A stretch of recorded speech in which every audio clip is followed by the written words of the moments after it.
Kokompe Park. Sa park o say omu hia e se empanifo ti me park man kwala. Enkro mo wa nyina omu na ya de omu hia ball but pitch ni nye.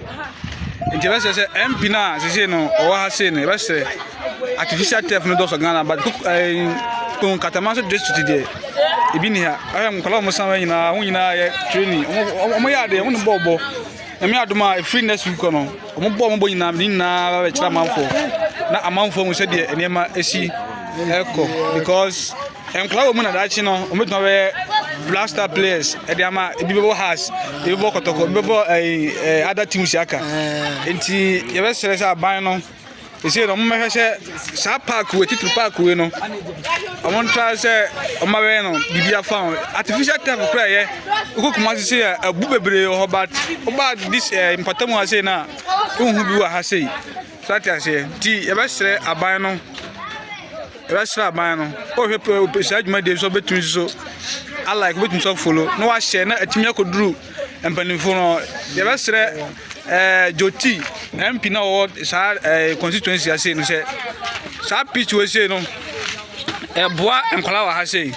all the time no se enkola bobo yo no mu na yefi enye fe sa wenke artificial turf anko we nice much as here nti be sere ese abanemra this you know yes say no NDC abana tiso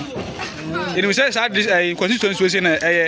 for dia NDC say MPP for na anya mo a e be sere say enezusu a NDC mabanya bana so mon try ma bibi wa say fam wankora se be ya omo pitch no enso be konkan etimi aboa say no we patch sa pitch we say na say akwa bi to so say ya emmoa obetumi apura inam kro betumi abu at least say dey cost different places you know ukokuma se bantoma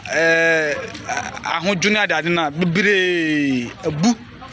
but me ba ha say me hu sa ayini bi wa ha say a whole district kakaka say say Katamaso district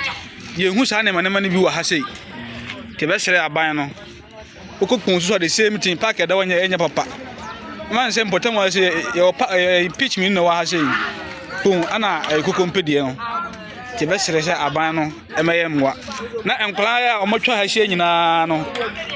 omo so dachi omo so nya ba bi nyina ke be sere aban no let's aban no to wa hwe me bia betumi aforo betumi so like betumi so ahye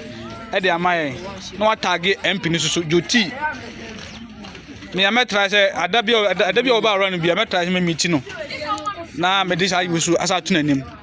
sisi ade de me de kira Ghana man na mansan to wa hwe me bia no na watimi I like no ahya man so me de masin mo ti no hwe me so na kopon ya de me be hya hia